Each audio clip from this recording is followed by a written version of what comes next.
Muchas gracias, buenos días. Gracias por la invitación a los amigos de la Fundación.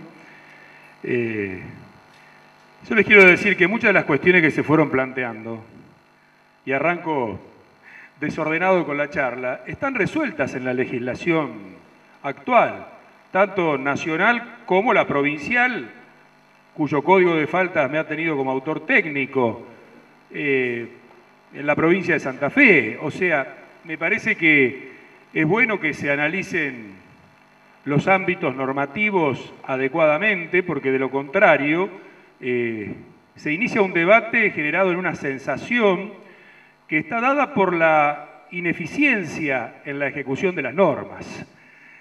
Una cuestión es que la norma no exista en el planteo, como lo vamos a ver ahora. Existen las normas. La provincia de Santa Fe, con la ley 13.133 y la ley 13.169, ha dotado de un cuerpo normativo como no tiene otra provincia en la República Argentina. Ha regulado para bien, desde mi perspectiva, gran parte de la problemática tratada en este recinto y ha dejado para mal, modificando la última parte del Código de Faltas del Tránsito en el Parlamento Provincial, lo que es la parte de la justicia administrativa del tránsito que nosotros planteábamos, una justicia del tránsito diferenciada, y voy a explicar en uno de los últimos puntos de qué se trataba. Pero una de las primeras cuestiones que hay que analizar, que nosotros somos un país federal con tres dimensiones normativas, nacional, provincial y municipal, y en un fenómeno dinámico como es el tránsito, por la vía, por el medio y por la traslación que implica, involucra a estas tres jurisdicciones, a estos tres ámbitos, a estas tres dimensiones. Quien no tenga claro esta cuestión, difícilmente se pueda poner a hablar del tránsito y de las normas que lo pueden regular. Y después también hay otra situación que se soslaya. No es el mismo el fenómeno del tránsito urbano que el fenómeno del tránsito rural o por autopistas, rutas. Entonces no se puede confundir todo, una melange, donde no se pueden establecer los principios o pautas adecuadas. Se hablaba de la penalización. No es ese tampoco el análisis correspondiente, porque en realidad el tránsito puede tener una perspectiva civil, puede tener una perspectiva contravencional, puede tener una perspectiva penal. Son tres perspectivas absolutamente diferentes y la sanción en sentido amplio puede ser una sanción civil, la reparación, y ahí sí se puede hablar de delito, cuasi delito, desde la óptica civil, en nuestro ordenamiento jurídico, para hablar con propiedad técnica. En el ámbito del derecho penal, el accidente puede estar enmarcado dentro de los delitos culposos o dentro de los delitos dolosos, y hay toda una teoría general de por qué el delito culposo tiene un tratamiento en la pena diferente de lo que es el delito doloso, pero esto no implica que no haya penalidades o sanciones respecto del tránsito, de la violación de la norma de tránsito, y llegamos a nuestro esquema contravencional, donde hay algunas diferencias con el sistema nacional.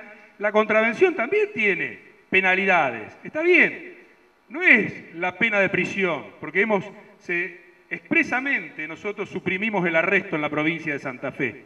Lo suprimimos y lo mantiene la legislación nacional, le dedica varios artículos. Nosotros suprimimos el arresto en el proyecto que luego es ley. La ley 13.169 tiene un autor técnico, tiene un culpable técnico y soy yo.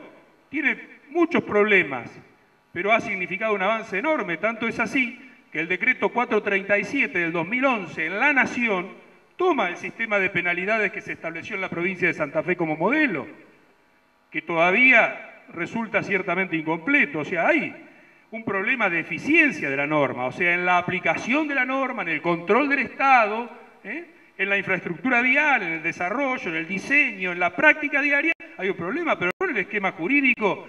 Creo que es de los más modernos, si no el más moderno y completo de la República Argentina.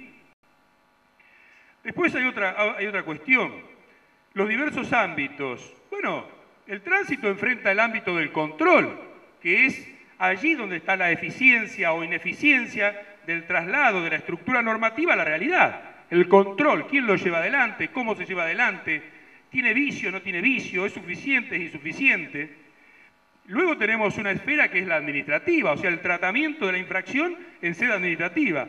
Y luego tenemos otro ámbito que es el judicial, o sea, cuando el fenómeno del tránsito llega al ámbito específicamente judicial, civil o penal. Pero son tres ámbitos diferentes, con principios diferentes, tratamientos diferentes, procedimientos diferentes. No es todo lo mismo, no es todo lo mismo. También hay otra cuestión que es muy conflictiva en la provincia de Santa Fe como provincia de tránsito y con muchos municipios, como lo es Córdoba, como lo es provincia de Buenos Aires, que es el tema de las competencias o jurisdicciones. La provincia de Santa Fe lo ha solucionado relativamente con el tema de los convenios con Gendarmería Nacional. Pero hay espacios compartidos. ¿Qué sucede con una ruta nacional que pasa por el territorio provincial? ¿Qué dice nuestra ley? ¿Qué pasa con las infracciones? ¿Qué pasa con el control en esas rutas? Yo no sé si lo saben, pero eso está solucionado por el artículo 2 de la ley 13.169, del 25 de noviembre del 2010, todavía no reglamentada. Todavía no reglamentada, pero está solucionado. Y luego hubo convenios provinciales. Pero la ley nacional establece un principio que es la jurisdicción federal. Y la Corte Suprema de Justicia de la Nación dijo, municipalidades o provincias que no tengan convenios con Gendarmería mantienen para sí. Entonces, ¿cuál es el problema? Este problema se solucionó con el artículo primero de la otra ley, que es la ley marco, la 13.133, que dice, adherimos a las leyes nacionales, porque no es solamente la 24.449, sino en el artículo primero van a haber muchas leyes. Entonces, se aplica la ley nacional, con excepción de todo lo que haya modificado la ley provincial, que son principalmente estas dos leyes. Y en materia de jurisdicción, en la provincia de Santa Fe, entonces, tenemos nosotros que hay convenios para espacios que podrían ser conflictivos con autoridades nacionales. Y lo mismo sucede cuando una ruta provincial pasa por un municipio. Entonces, ¿para quién dejamos el poder de policía del Estado, aunque sea en materia de tránsito? Y esto existe, la solución con convenios que hacen las municipalidades con las provincias. Y con adhesiones o no, porque también dice la tipología de las faltas. La tipología de las faltas, nosotros tenemos 3 sistemas de faltas, aun cuando sean diferentes las autoridades que las apliquen, o tengamos convenios y sean las mismas autoridades. Tenemos un decreto, que no sé si lo conocen o no, de abril de este año, del 2011, a nivel nacional. Acá están las tipologías de las faltas del tránsito, si somos nación. Tenemos la ley 13.169 si somos provincia. Acá están las faltas y el territorio provincial. Y tenemos por cada municipalidad una ordenanza que tipifica las faltas, particularmente las del tránsito urbano. Pero si ustedes hacen un cotejo normativo, se van a encontrar en muchos casos que hay faltas que están en el régimen nacional que no están en el régimen provincial. Eso hoy no ocurre en Santa Fe. Nosotros tenemos un esquema, una cantidad y una multiplicidad de faltas mayor que el de la nación, porque hemos diferenciado cada uno de los tipos en subtipos para dar claridad. Se hablaba del sistema de puntos y voy mezclando algunas cuestiones. La provincia de Santa Fe lo tiene regulado expresamente en un capítulo de la Ley de Ordenamiento.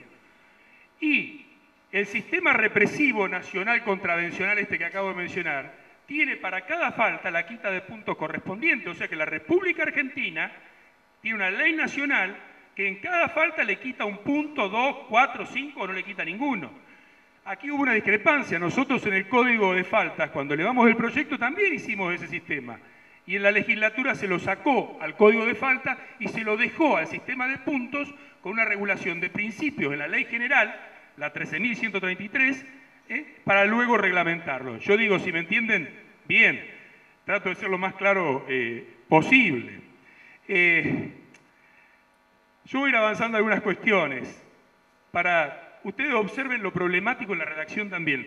Las reglas del artículo 2 de la ley 13.169 dice, las infracciones de tránsito cometidas en rutas, caminos, autopistas, autovías, semiautopistas provinciales o nacionales en el territorio de la provincia, inclusive las que atraviesen el ejido urbano, serán juzgadas por los tribunales competentes en el...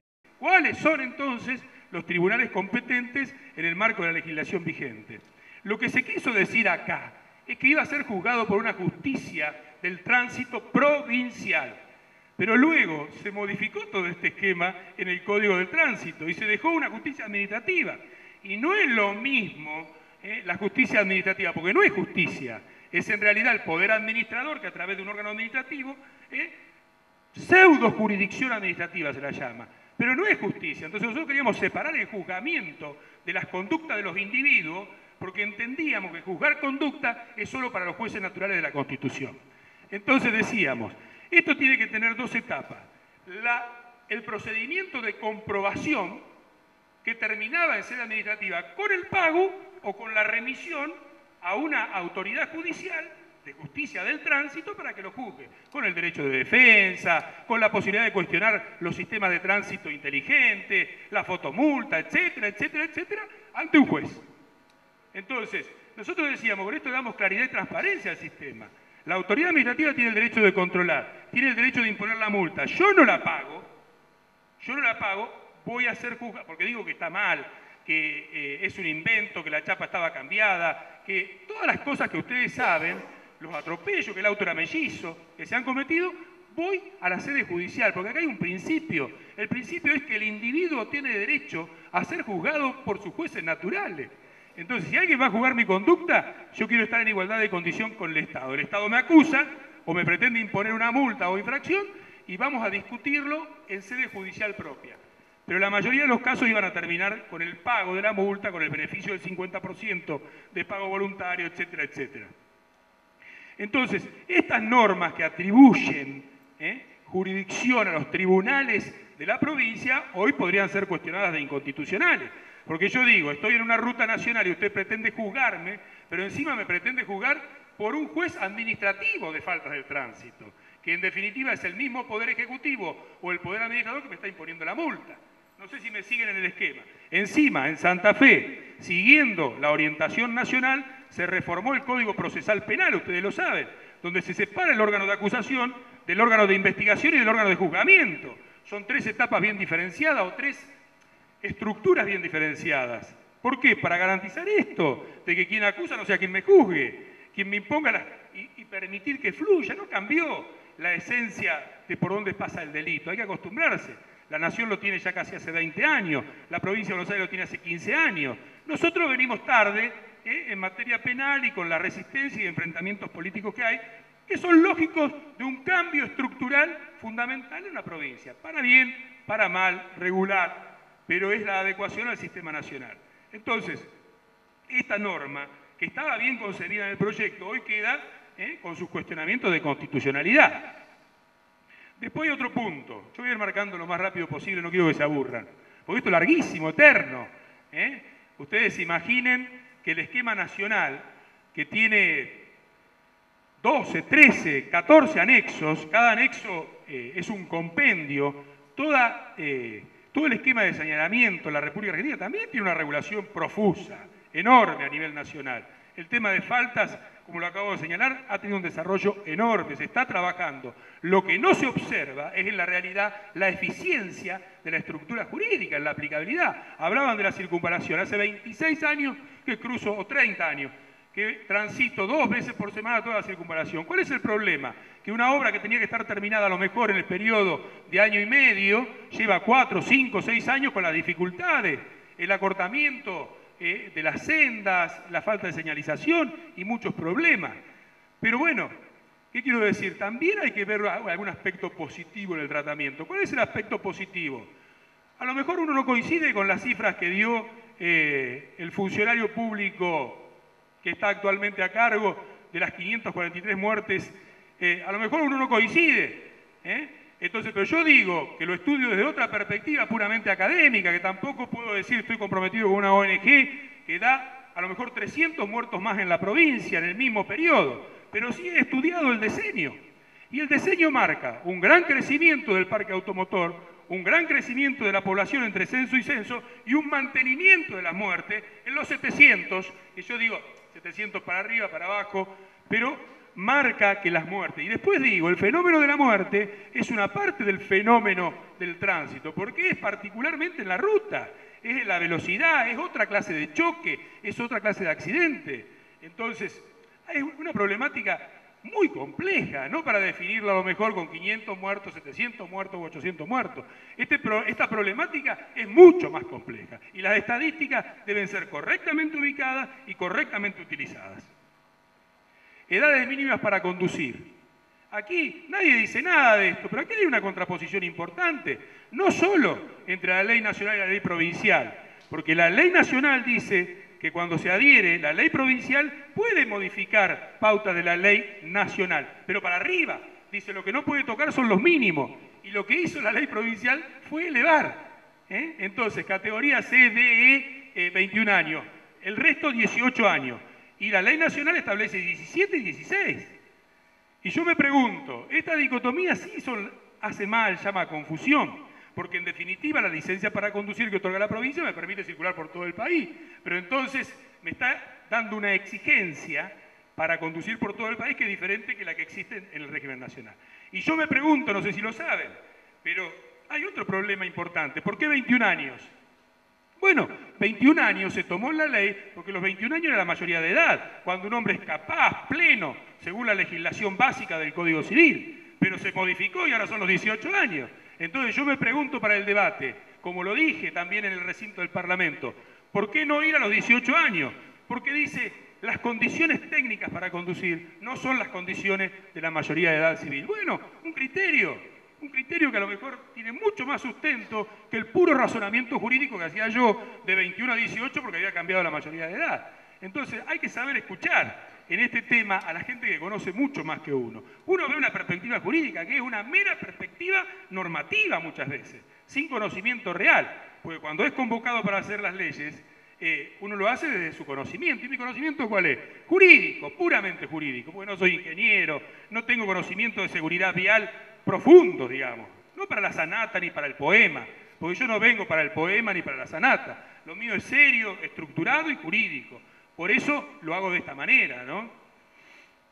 La nueva edad de la minoridad, para el debate lo dejo, debe llevar a modificar la regla de los 21 años, conforme a la ley nacional 26.579, que bajó la edad a los 18 años. Lo dejo para el planteo, para que ustedes discutan y lo piensen, porque esto sí es para discutir. Aparece un espectro sumamente interesante. La mayor responsabilidad del transportista. Nadie ha observado estas cuestiones. Todos piensan que es todo lo mismo, no es lo mismo. Bien se señalaban algunas cuestiones del transportista. Este es un elemento sumamente interesante. La República Argentina tiene explicación para el problema del transporte. En la década del 90 se desmanteló totalmente el sistema ferroviario y entonces la carga, particularmente de cereales, se volcó a las rutas argentinas, desbordando la estructura vial. Y el Estado no tenía capacidad de respuesta porque no tenía caja. Porque la Argentina se fundió en el 2001 y no hubo caja y han pasado 10 años. Por eso no hay estructura vial. Si no, cualquier político sería un tonto si no mejora la estructura vial. No hubo caja para hacerlo y se desmanteló el sistema ferroviario. Hoy, no sé si lo saben, el Parlamento santafesino aprobó la reconversión ferroviaria en la provincia de Santa Fe. Y después viene la pregunta, ¿cómo se hace? ¿De dónde sale la plata? Porque esto sale muchísimo dinero. Pero bueno, por lo menos lo que tiene que hacer el Parlamento lo hizo. Hay una ley provincial a partir de hoy, esperemos que no sea vetada, para reconversión ferroviaria en la provincia de Santa Fe. Pero vuelvo a la mayor responsabilidad del transportista. La ley 24.449, sus artículos, no sé si sirve o no sirve mencionar los artículos, pero a que le guste tomar nota, artículos 54 y 55. Los artículos 106 y 107 del decreto 437, del 2011, y particularmente para ustedes en la provincia de Santa Fe, artículos 104, 105 y 106 de la ley 13.169, establece faltas específicas para el transporte automotor, faltas provinciales específicas, que ahora tienen identidad o correlato en el régimen nacional. Pero quiero decirles algo. Esto no hace ni más ni menos que recoger la doctrina de la Corte Suprema de Justicia de la Nación en un fallo que se llama Ledesma contra Metrovías, referido al transporte. Ledesma contra Metrovías, ¿saben lo que dijo para el que le interese el derecho y también la realidad social? La Corte Nacional dijo, el transportista y el Estado también son organizadores de actividades, no es un particular. Entonces acá viene una cuestión muy importante en materia de tránsito. En la República Argentina hay un tratamiento para la responsabilidad civil, o sea, el pago de los daños, diferente entre, según sea quien esté interviniendo en el accidente, el Estado, una empresa o un particular. Y esto es una cosa importante. Por eso se le han dedicado tantas normas para hacerlo más seguro. Pero estos problemas que usted dice que el transporte acarrea, tienen tratamiento en la legislación. Tienen tratamiento. Hay que ver cómo lo hacemos eficiente o real a la circulación correcta del transporte. ¿Y por qué dijo que la responsabilidad es diferente? Porque el Estado y las empresas son organizadores de actividades. Y si son organizadores de actividades y encima estas lucran con esa actividad, tienen mayor responsabilidad. Y aparecen conceptos nuevos que tienen base en la reforma constitucional de 1994, que son el concepto de confianza. Yo confío en la empresa, confío en el transporte público de pasajeros, confío. Entonces ellos, en virtud de esa confianza, me deben seguridad. Y acá aparece el deber de seguridad, la obligación de garantía. Y en este caso, particularmente, dijo lo siguiente la Corte: no importa si tuvo culpa la víctima en un transporte público de pasajeros. Lo que importa es que esa empresa le debía seguridad al transportado y no se la dio. No importa si van como animales, si se suben como pueden, si se bajan como pueden, si paran donde quieren. O sea, incumplen todas las normas del tránsito del transporte automotor. Entonces hay un cambio de paradigmas en la República Argentina. Más responsabilidad para aquellos que son organizadores. ¿Y quiénes son los organizadores? El Estado y las empresas de transporte, en el ámbito, por supuesto, del tránsito. Otra cuestión conflictiva que ustedes, a mí me gritaron: ¿qué se cree de Piedecasa, que está en Suecia?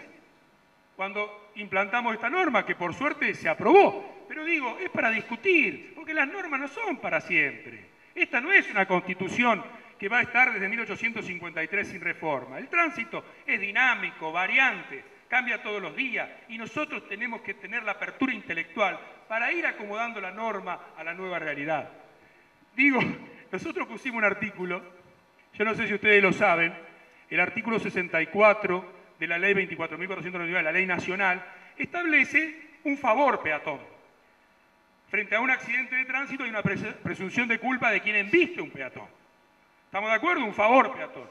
Después discutiremos si era un peatón distraído, un peatón ebrio o un peatón que cruzó por donde no debe. Pero en principio la ley se pone a favor del peatón, igual que la presunción en contra de quien comete una falta del tránsito. Entonces, esta presunción a favor del peatón, ¿por qué es el débil? Porque si choca un peatón con un automotor, el que se rompe es el peatón. Por esa razón, porque es el débil en la relación física, en la relación fáctica, la ley lo protege con una presunción. Nosotros bajamos este esquema a la ley 13.169, que los que tienen ganas lo pueden leer, que es el Código de Faltas. En los artículos, digo peatón y también hablo del ciclista, a lo mejor nos excedimos con el ciclista. Pero digo, 124 y 125 y consagramos la protección del peatón en la provincia de Santa Fe. Entonces, ustedes van a tener dos normas muy discutibles.